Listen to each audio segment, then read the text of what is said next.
What if the path to awakening wasn't in sacred texts or silent temples, but in washing your bowl, drawing a single stroke, or staring at a wall for 9 years? Zen isn't about escaping life, it's about crashing into it. Fully awake, whether you're holding a sword, sipping tea, or sitting still as thoughts drift like clouds. From battlefield shouts to silent ink strokes, Zen strips away illusion, not to give you answers, but to reveal the truth already living in your everyday breath. Today, we're diving into the essence of Zen itself. What is this mysterious force that captivated warriors, emperors, and poets alike? While many Buddhist traditions offer enlightenment through diligent study and structured practice, Zen throws the rulebook out the window. It doesn't guide you step by step. It grabs you by the collar and says, "You're already enlightened, you just don't realize it yet." It's like searching frantically for your glasses, only to find they were resting on your head the whole time. Zen is rebellious, unpredictable, striking. It has shaped everything from Japan's most lethal samurai techniques to its most refined tea ceremonies. But what exactly sets it apart? Why did emperors listen, warriors follow, and artists bow before its simplicity? Today, we're not going to get lost in foreign terms or obscure philosophy. We're stripping Zen down to its essence, its raw, electrifying core. We're going to uncover the story behind the monk who chose to sit in complete silence, staring at a wall for 9 straight years, and how that silent act shifted the spiritual axis of Asia. Imagine this: a lone figure seated cross-legged in China's Shaolin temple. He doesn't move, doesn't speak. Days turn to months, months to years. 9 years pass. That man was Bodhidharma. Buddhism had already spread across Asia by the time he arrived, traveling the Silk Road from India into China. Monasteries were thriving. Shelves overflowed with sacred Sanskrit texts translated into Chinese. But the process of translation had its own challenges. Chinese scholars struggled to render Indian concepts in their native language. Some created entirely new words. Others borrowed heavily from Taoist terminology. This cultural fusion became the fertile ground from which Zen would grow. Devoted monks immersed themselves in sutras. They debated, performed rituals, and followed rigorous systems for spiritual advancement. Enlightenment, they believed, could be reached step by step after mastering countless texts, practices, and stages. But over time, the spiritual path became a maze of intellectual complexity. And then came Bodhidharma. Legend says he arrived by sea around 520 CE, stepping ashore in southern China. When he saw the scholarly obsession with ceremony and scripture, he challenged it all. His first recorded conversation was with Emperor Wu of Liang, a powerful ruler and devout Buddhist. Proud of his generosity, the emperor listed his donations: temples built, monks supported, scriptures distributed. "What merit have I earned?" he asked. "None whatsoever," Bodhidharma replied. Stunned, the emperor asked, "Then what is the highest meaning of Buddhist truth?" Bodhidharma answered simply, "Vast emptiness. Nothing holy." The emperor was left bewildered and offended. And just like that, Zen was born, not as a theory, but as a shock to the system, as a wake-up call, as a cup of tea spilled on centuries of tradition, and the story is just beginning.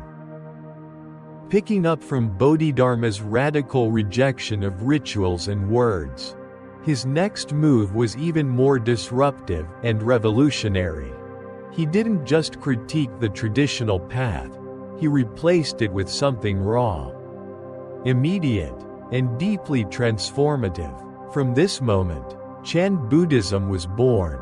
The word Chan stems from the Sanskrit dhyana, meaning meditation, and meditation, not texts, not ceremonies, became the heartbeat of this new way.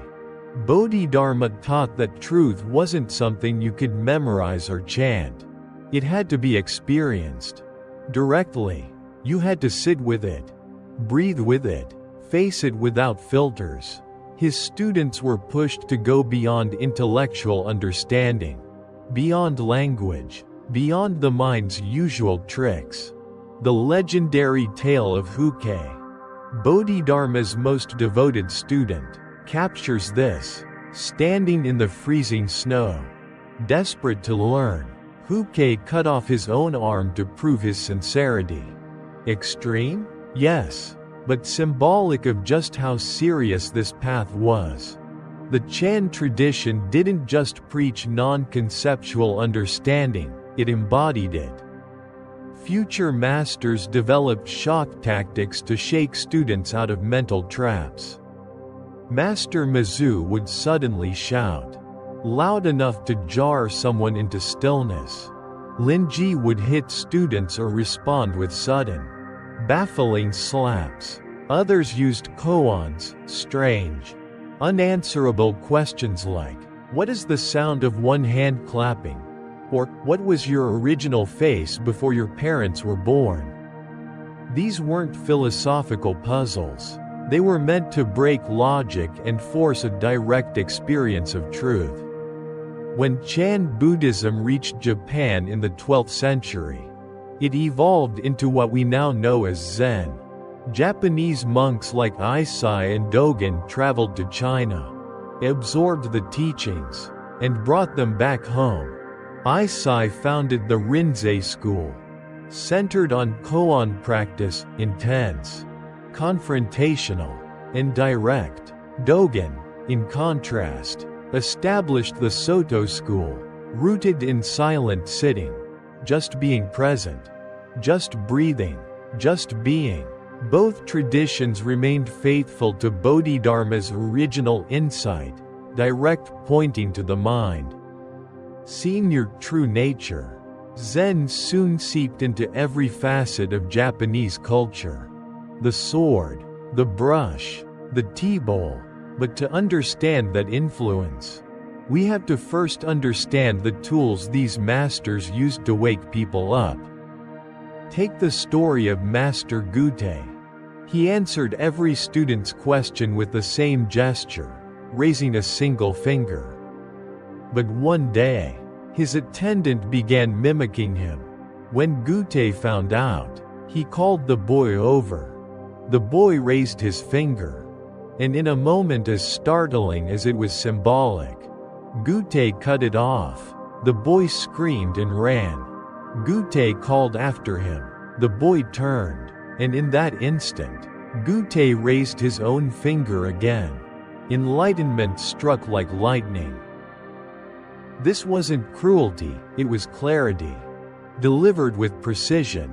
Zen believed traditional Buddhist methods were too soft, too slow. Zen wanted immediacy. It wanted awakening now. So it built its practice around three core tools: zazen, koans, and direct transmission. Zazen, or seated meditation, is the bedrock, but it's not meditation with a goal. There's no mantra, no breath count, no visualization. You just sit, usually facing a wall. You observe. You let thoughts rise and fall like waves. You don't chase them. You don't suppress them. You simply sit, fully. Master Dogen, after years of spiritual search in China, came to a profound realization. Sitting itself is enlightenment. He called it dropping off body and mind, letting go of all that you think you are, and simply being. Koans, meanwhile, are Zen's most iconic innovation. What is your original face before your parents were born? Does a dog have Buddha nature? These are not meant to be solved but to be lived. A koan is like a thunderclap in a quiet room. It forces the mind to stop, to fail, and in that moment of failure, truth might slip in. A monk might sit with one koan for years, not trying to solve it, but allowing it to dissolve their attachment to thought itself. Logic won't help, study won't help, only presence, only surrender. And through these tools, zazen, koans, and the silent spark passed from master to student, Zen created a direct line to awakening. No intermediaries, no dogma, just you and your mind, just now. And from this profound practice, Zen's roots grew deep into Japanese soil, reshaping art, battle, tea, and beyond. But before it touched the culture, it first transformed the soul. Coming from the fierce mental discipline of koans and the simplicity of just sitting, we now arrive at a deeper insight. In Zen, awakening isn't something you hunt for in distant temples or ancient scriptures. It arises, suddenly and profoundly, from your direct experience, often when you least expect it. Take the koan about Dongshan crossing a river. As he stepped into the stream, he caught a glimpse of his reflection in the water, and in that moment, something within him shifted. He composed these words, "Don't seek him elsewhere, far away. He goes his own way. Apart from me, now I go my way alone. Yet everywhere I meet him." What was he meeting? Not a person, not an image, but his own awakened mind, mirrored in the flow of the river. This is the power of direct experience. And it's also the foundation for Zen's third and most defining tool, direct transmission. Unlike other Buddhist schools that rely heavily on texts, Zen insists that truth can't be fully written down or intellectually grasped. Instead, it's passed from mind to mind, like a candle lighting another candle. The flame is the same, but the light comes alive anew in each person. That's why the relationship between Zen master and student is so central. Each master uses their own spontaneous, often unconventional, methods to spark awakening. Some shout, others strike, and some remain silent for hours. But the goal is always the same: to help the student see past illusions and touch the truth directly. Consider Huineng, the sixth patriarch of Zen. He was a humble, illiterate woodcutter, yet he became one of Zen's greatest masters. When questioned about scriptures, he calmly admitted he couldn't read. Still, his understanding ran deeper than many who had spent their lives studying texts. His story reveals the heart of Zen. Enlightenment doesn't require a library. It requires presence. And here's where Zen breaks all the rules. It doesn't point you toward another world or some mystical dimension. It tells you the path is already under your feet. Master Nansen once said, "Ordinary mind is the way." Enlightenment isn't found in rituals or robes. It's hidden in everyday actions, stripped of judgment and thought. A Zen master drinks tea with complete attention. A Zen archer becomes one with the bow, the target, the breath. Even the most mundane tasks, chopping wood, carrying water, become sacred when performed with total awareness. As the saying goes, before enlightenment, chop wood, carry water. After enlightenment, chop wood, carry water. The tasks don't change, but you do. This radical, grounded approach is what drew the samurai to Zen. These were warriors who needed to act instantly, to face death head-on without fear or hesitation. In Zen, they found a training of the mind that mirrored the demands of the battlefield. Think back to Japan's Mongol invasions. Zen monks stood beside warriors. Not with weapons, but with presence, because Zen taught what no sword could: how to die before entering battle. Master Takuan Soho explained it perfectly to Yagayu Munenori, a legendary swordsman. The mind must flow like water. When it stops, it stagnates and you die. This ideal state, mushin, or no mind, became central to martial arts. No analysis, no planning, just pure, instinctive action. Miyamoto Musashi, Japan's greatest swordsman, embodied this. He didn't just study Zen, he lived it. He spent years in Zen temples between duels, seeking not just victory, but clarity.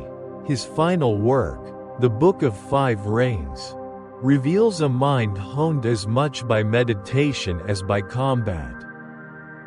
As we saw in the last part, Zen's influence ran deep within the warrior class. But the exchange wasn't one way. The samurai didn't just learn from Zen, their discipline, structure, and intensity transformed Zen practice itself. In fact, much of what we now recognize as Zen's austere beauty, the precise walking, the formal sitting, the meticulous eating rituals, owes as much to the samurai as to the monks. Zen temples became structured almost like military camps. There were strict hierarchies, exact timing, and a deep sense of discipline in every corner of monastic life. This union of spiritual clarity and martial intensity created something entirely unique. Take Kyudo, Japanese archery. To an outsider, it may look like a simple sport, but to the archer steeped in Zen, it's an act of sacred alignment. The aim isn't merely to hit the target, it's to become one with it. When asked how he never missed, one master replied, "I am the target. When I release the arrow, I have already struck." The same phenomenon appears in swordsmanship. Masters describe moments when the sword moves of its own accord, as if the body and blade become one. With no thought of attack, defense, or even the self. This is mushin, no mind, and it's what the samurai sought through Zen. The ability to act with complete clarity, free from hesitation. Even today, Zen continues to shape martial arts. In countless dojos across Japan and beyond, students begin each session seated in silent meditation. They learn to breathe from the center, to move from the center, to meet conflict, not with aggression, but with presence. Zen, for the warrior, was never about peace in the absence of battle. It was about calm in the heart of chaos. Now, this may seem worlds away from something as delicate as a tea ceremony, but not in Zen. Beneath the surface, the spirit is the same: full attention, complete presence, movement without thought. In the Chado, the way of tea, the host performs hundreds of precise movements, but each must appear effortless. Like breathing, one misstep shatters the harmony. Master Sen no Rikyu taught that the essence of tea was simple: to make one bowl with full attention. Nothing more, nothing less. That same clarity extends to painting. Zen artists might spend months grinding their own ink, yet when the brush touches paper, it must be one fluid stroke, no corrections, no hesitation. Look at Hakuin's Enso, the circle painting. One brushstroke captures the whole cosmos. Perfection isn't the goal, presence is. Zen Gardens. 2. Reflect this minimalism. At Ryo-in-ji, the famous rock garden contains just 15 stones set in raked gravel. Nothing moves, nothing blooms, and yet, visitors sit for hours, absorbing its quiet mystery. The gardener returns each morning, not to redesign, but to rake, stroke by stroke, as if composing a living sutra. Even poetry bows to Zen's principles. Basho's haiku aren't pretty decorations. They're lightning flashes of pure experience. Old pond. Frog jumps in. Splash. No explanation. Just life. Unfolding. These practices aren't for show. Each one is a form of meditation. A mirror reflecting Zen's core truth. The beauty and completeness of this moment. Just as it is. People often imagine Zen is about emptying the mind, sitting in silence, seeking tranquility. But ask a real Zen master, and they might just laugh. Remember the monk who burned a wooden Buddha statue to keep warm? When the other monks gasped in horror, he poked through the ashes and said, "Previously, we explored how Zen infused everything from martial arts to tea ceremonies, showing us that presence, not perfection, is the heart of the path." Now, let's uncover the final and most common misconceptions that still cloud people's understanding of Zen. Let's start with a classic mistake: thinking Zen is about emptying your mind. It's not. Master Dogen made it crystal clear: thoughts aren't the problem. They're like passing clouds across the vast blue sky. The goal isn't to chase them away, but to stop confusing them for the sky itself. One Zen master put it bluntly: trying to empty your mind is like trying to wash away blood with more blood. Futile, messy, and totally unnecessary. Another misunderstanding? That Zen equals being peaceful and passive. Tell that to the master who kicked over a student's rice bowl in a moment of fierce clarity. Or Rinzai, who became famous for shouting and striking students on purpose. When one monk asked him about the Dharma, Rinzai let out a thunderous shout that sent the poor monk stumbling backward. But that shout carried more truth than 1,000 soft-spoken sermons. Zen is about being fully awake. Sometimes that looks calm. Sometimes it roars like a storm. Third misconception: Zen is mysterious, complicated, even esoteric. In truth, Zen cuts through the mysterious like a blade through fog. A monk once asked Master Jiaozhou for the ultimate teaching. His response? "Have you eaten?" The monk nodded. "Then wash your bowl. No metaphors, no riddles, just reality, right now." Another monk asked about the highest truth. Jiaozhou didn't lecture, he asked, "Why search for the deepest truth when you can't even see what's right in front of you?" Then there's the idea that Zen requires special conditions: a quiet temple, fancy cushions, incense, or hours of silence. Not true. Master Foyan put it simply: there is no special time or place for Zen. Your daily life is the way. A frustrated monk once complained about the noisy temple disrupting his meditation. The master replied, "You're trying to avoid the noise. Let the noise avoid you. That noisy street, that buzzing office, that's your Zen dojo. Sit there, be there." And finally, perhaps the most dangerous myth: that Zen is escapism.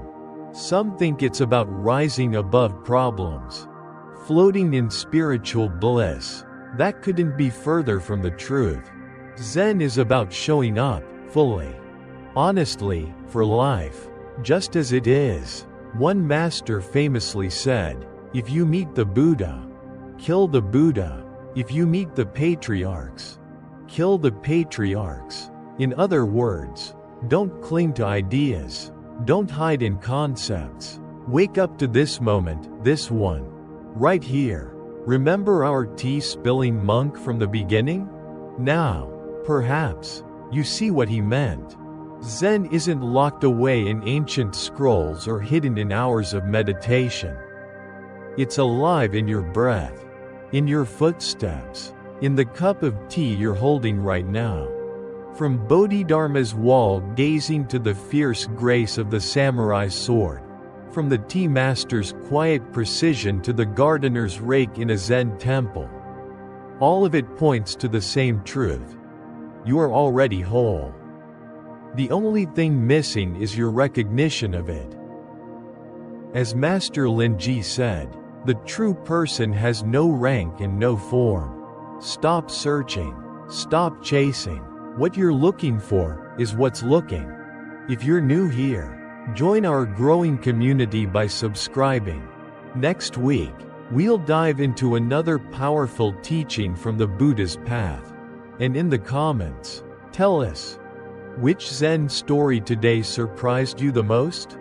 Oh, and that tea you're sipping while watching this video? That's Zen too, if you know how to drink it.